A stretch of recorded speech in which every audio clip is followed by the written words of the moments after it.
ఈ రోజే డౌన్లోడ్ చేయండి. మీ ఫేవరెట్ షోస్ చూడండి.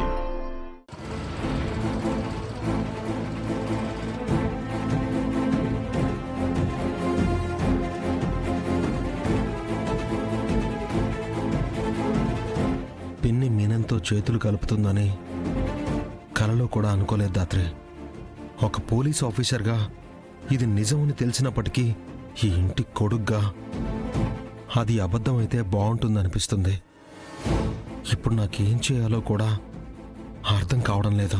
అత్తయ్య మీనంతో చేతులు కలిపిందని సాక్ష్యం దొరికిన మరుక్షణం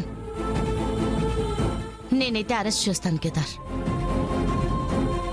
వినడానికి కష్టంగా ఉంటుందని నాకు తెలుసు కేదార్, కానీ మనకు కూడా వేరే ఆప్షన్ లేదు. తప్పు చేసింది కుటుంబమైనా, ఆఖరికి నువ్వైనా నేనైనా శిక్ష పడి తీరాలి. దీనంతటికీ కారణం యువరాజ్ మీనంతో చేతులు కలపడం. యువరాజే మీనన్ని మన కుటుంబానికి పరిచయం చేశాడు. ఇవాళ మనం ఇచ్చిన షాక్ కి అత్తయ్య మీనంతో మళ్ళీ పనిచేయదని అనుకుంటున్నాను. ఆ కుంకుమ బర్నీలో డైమండ్స్ పెట్టారేమో అనిపిస్తుంది కేదార్. అందుకే రమ్య వాళ్ళని మార్కెట్లోకి బల్క్ గా డైమండ్స్ వచ్చాయేమో చెక్ చేయమని చెప్పాను. మీనన్ వాటిని సిటీలో ఏ డీలర్ కమ్మాడో మనకు తెలిసిపోతుంది. కనీసం ఆ డబ్బు మీనన్ వరకు వెళ్ళకపోతే డామేజ్ కొంచెమైనా కంట్రోల్ చేయొచ్చు. పద. ఆ మాడ్యూల్ ఒకటి చేంజ్ చేస్తే సరిపోతుందేమో, అంతే కదా?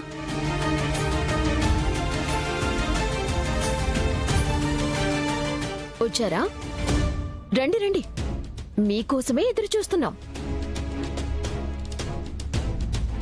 జగదాత్రి, పార్టీ మధ్యలో నుంచి ఎక్కడికి వెళ్ళిపోయారు? ఫోన్ చేస్తే లిఫ్ట్ చేయట్లేదు, మెసేజ్ చేస్తే రిప్లై లేదు. ఏమైపోయారు? ఎప్పట్లానే స్కూల్లో అర్జెంటు పనుందని వెళ్లారేమో అక్క.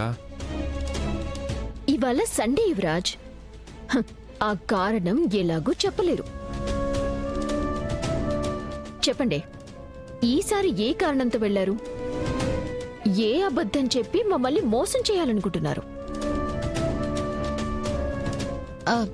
మేమెందుకు అబద్ధం చెప్తాం? అయినా మిమ్మల్ని ఎందుకు మోసం చేయాలనుకుంటాం నిషి? ఏమో, మాకేం తెలుసు?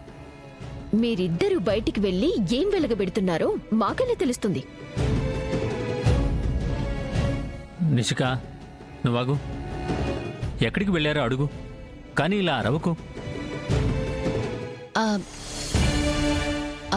అది కేదార్ ఫ్రెండ్ ఫ్యామిలీకి ఒక ఎమర్జెన్సీ అంటే వెళ్ళాము వదినా. ఎమర్జెన్సీ అయినా మీకు చెప్పుండాల్సింది. అందరూ పార్టీ హడావిడిలో ఉన్నారని మేము అలాగే చెప్పకుండా వెళ్ళిపోయాం. డిస్టర్బ్ చేయడం ఎందుకని అలా చెప్పకుండా వెళ్ళిపోయాం అక్క. మీరు చెప్పకుండా వెళ్ళిన ప్రతిసారి ఆ తర్వాత పెద్ద డిస్కషన్ అవుతుంది కేదార్. దానికంటే డిస్టర్బెన్స్ అయితే కాదు కదా. ఇక నుంచి చెప్పేసే వెళ్తాం వదినా. సరే, మీరు వెళ్ళి ఫ్రెష్ అయ్యారండి, డిన్నర్ చేద్దాం. సరే వదినా.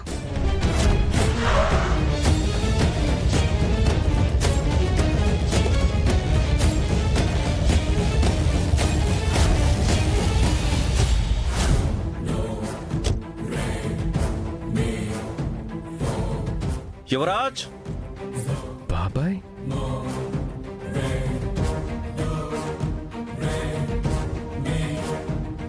బాబాయ్. ఏంటి బాబాయ్ ఈ సర్ప్రైజ్? వస్తున్నట్టు ఒక్క మాట కూడా చెప్పలేదు. ముందు లోపలికి వెళ్దాం, పదండి.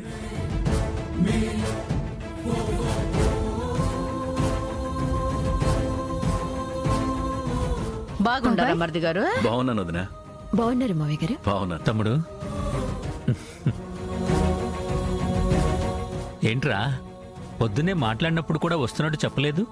మధ్యాహ్నం మిమ్మల్ని చూడాలనిపించింది, అందుకే వెంటనే దుబాయ్ నుంచి వచ్చేసా.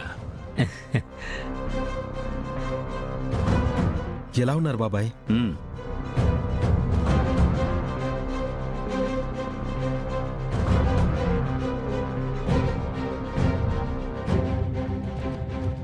ఏమ్మా కౌశికి, ఎలా ఉన్నావు?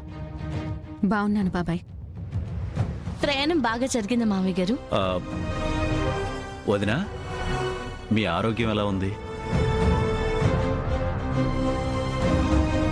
నా ఆరోగ్యానికి ఏమిలే, బాగానే ఉన్నానయ్యా.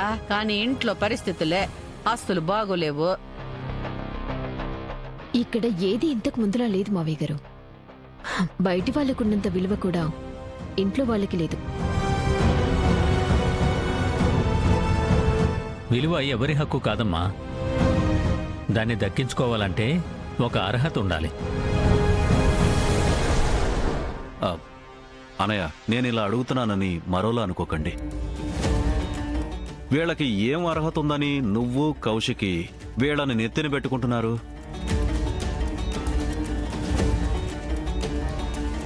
పెద్దల్ని కాదని పెళ్లి చేసుకున్నారు, ఆశ్రయం కావాలన్నారు. సరే అంటే ఈ ఇంటి వారసుడు అన్నారు. ఆధారాలు తీసుకుని రమ్మంటే 1 నెల రోజులు గడువు కావాలి అన్నారు. ఆ నెల దాటి చాలా నెలలైపోయాయి. మరి ఇంకా వీళ్ళింట్లో ఎందుకుంటున్నారు? ఏ అర్హతతో మన మధ్య బ్రతుకుతున్నారు?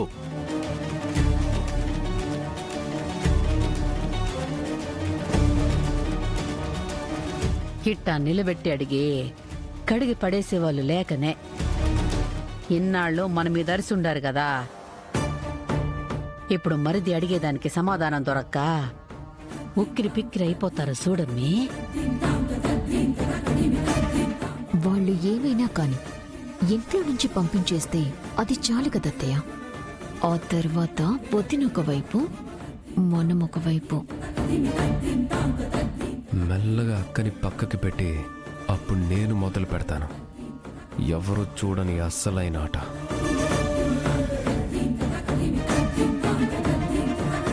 ఏమ్మా జగదాత్రి, ఆత్మాభిమానం ఉన్న అమ్మాయివే కదా, ఇలా పరాయి వాళ్ళ ఇంట్లో ఉండడానికి నీకేం సిగ్గుగా అనిపించట్లేదా? బాబాయ్,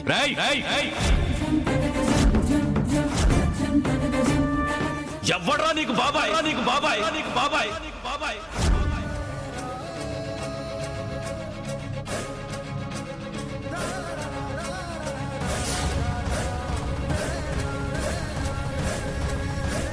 ఇంకొక్కసారి బాబాయ్ అని వరసలు కలుపుకోవాలని చూస్తే ప్రాణాలు తీస్తా.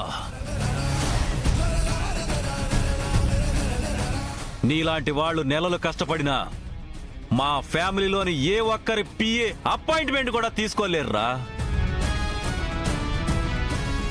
అట్లాంటి నువ్వు నన్ను పిలవాల్సింది బాబాయ్ అని కాదు, సార్, కమలాకర్ సార్.